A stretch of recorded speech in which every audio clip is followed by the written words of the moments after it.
চব্বিশের গণ-অভ্যুত্থানের শহীদদের স্মরণে জুলাই থেকে শুরু হওয়া দেশব্যাপী নানা কর্মসূচি অব্যাহত রেখেছে বিএনপি।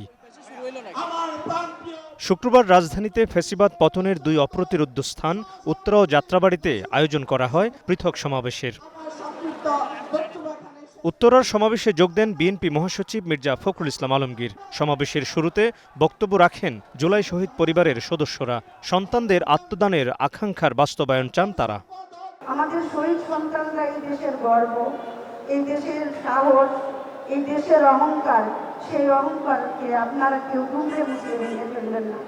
এই নির্বাচনের পূর্বে অবশ্যই আপনারা স্থায়ী সংস্কার করবেন এবং এই বিচার কমপক্ষে ৫-৭ বছর বিচারের ধারা ত্বরান্বিত করবেন। বিএনপি নেতারা বলেন, দেশ এখনো পুরোপুরি স্বৈরাচার মুক্ত নয়, গণতন্ত্র এখনো অধরা।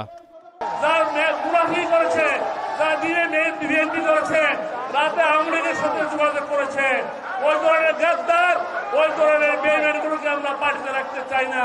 নতুন দল আল-বদর বাহিনী তারা দেশের ভিতরে ঢুকে সংস্কারের নামে, বিচারের নামে ফ্যাসিবাদকে উস্কে দিয়ে তারা নির্বাচনকে পিছিয়ে দেওয়ার অপচেষ্টা করছে।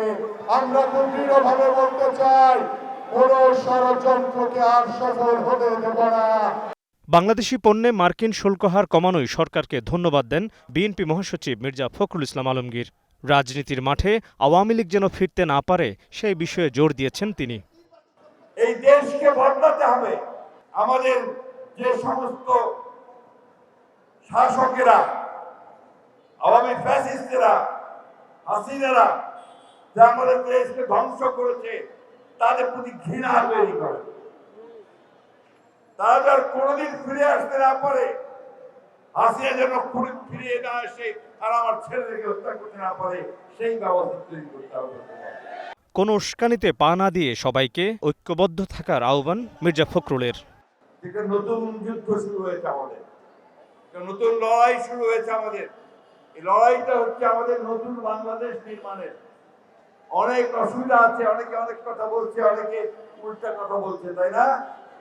আমরা সেই দিকে কান দেব না, আমরা আমাদের নিজেদের কাজের দিকে এগিয়ে যাবো। যে যতই বলুক, যে যা করতে চান, বাংলাদেশের মানুষ বিএনপির উপরে একটা আস্থা রাখে।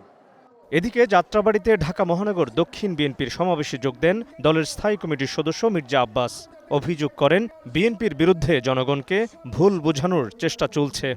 তো আর দেরি করেন না, আমরা জানি দিন ঘোষণা দেবেন, তারিখ ঘোষণা দিবেন, এর পিছনে আপনাদের আবার কোন ষড়যন্ত্র তত্ত্ব লুকিয়ে আছে আল্লাহই বলতে পারবে।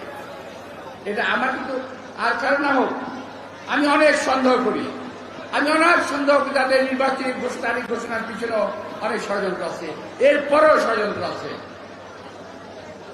আমি এখনো মনে করি নির্বাচনকে তারা সুষ্ঠুভাবে না হওয়ার জন্য যত প্রক্রিয়া আছে তারা সেগুলা করার চেষ্টা করবে। মানুষকে বোঝাবে যে বিএনপির বিরুদ্ধে ভুল বুঝাবে তারা মানুষকে। কিন্তু বিএনপি 17টা বছর আন্দোলন করেছে, আমরা দরকার পড়লে আরো 17 বছর আন্দোলন করব, কিন্তু কোনো সমস্যা নাই আমাদের। এ সময় বিদ্বেষ পরিহার করে মাঠে থাকা রাজনৈতিক দলগুলোকে সুষ্ঠু ধারার রাজনীতি করার আহ্বানও জানান নেতারা। ফ্যাসিস্ট সরকারের কথা বলতে বলতে নিজেরা যেন ফ্যাসিস্ট না হয়। Mohammad Hussain, Star News, Dhaka.